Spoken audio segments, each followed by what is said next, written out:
In testimony this morning, we've learned that George Zimmerman, of course, took criminal justice classes, and he especially excelled in criminal litigation. He got an A in that class. We've also learned he applied for a job at the Prince William County, Virginia Police Department, and he did not get it. And we just now learned that he requested a police ride-along with the Sanford Police because he wished to become a police officer. So, as you can see, the defense is trying to portray George Zimmerman as this overzealous guy, a wannabe cop. And on that night, he overreacted, the night that Trayvon Martin died. And I'm going to start with you, Drew. Effective on the prosecution's part? I think the most effective thing today was the 30 seconds of testimony we just heard.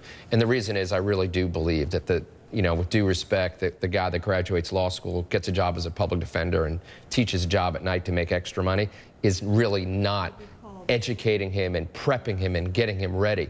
However, wanting to go on a ride-along to solidify your chances of being law enforcement, I think most people in that jury box are going to assume he absorbed that evening. He absorbed the respect and what these officers do for a living and the deference that citizens have to show to them when you're told, back off and let us do the job because you were in that car and you know what they do.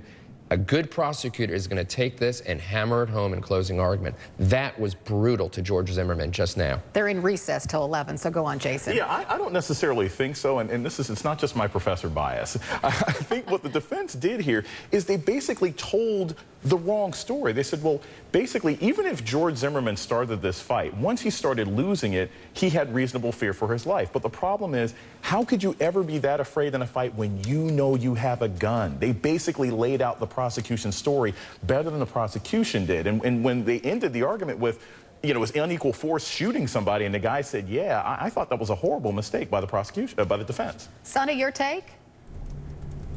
Yeah, I mean, I think today is a really good day for the government. First, they get the win of having all these documents come in. All these witnesses are now testifying to George Zimmerman's ambitions to be a police officer. He not only wanted to be a police officer, he tried to be a police officer. He was rejected by the police in Virginia.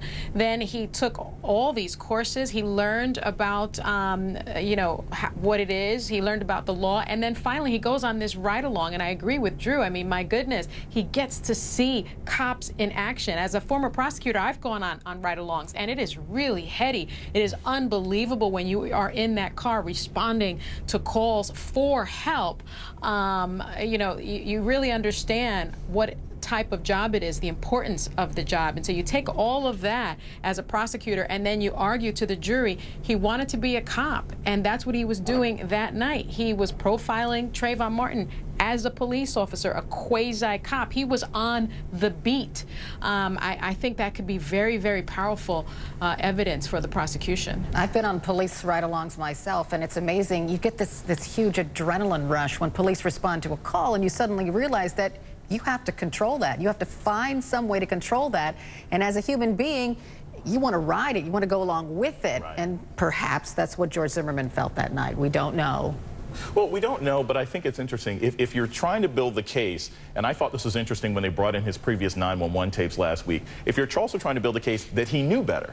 This is a guy who certainly knew enough about police work, enough about his classes to not get out of the car, to know better than to, pursue someone when you don't know who he is. If they're going to that line, I actually think that makes a lot of sense. But again, I think the most damaging thing is how can you pretend you were afraid when you had a gun? And plus, I think it goes against the defense's story that Trayvon hit him first. Why would Don West ever suggest, well, what if you push someone first and then you were losing the fight, you're still in self-defense? I thought that was a mistake. All right. Well, we got to take a break, so we'll come back with much more right after this. Stay with us.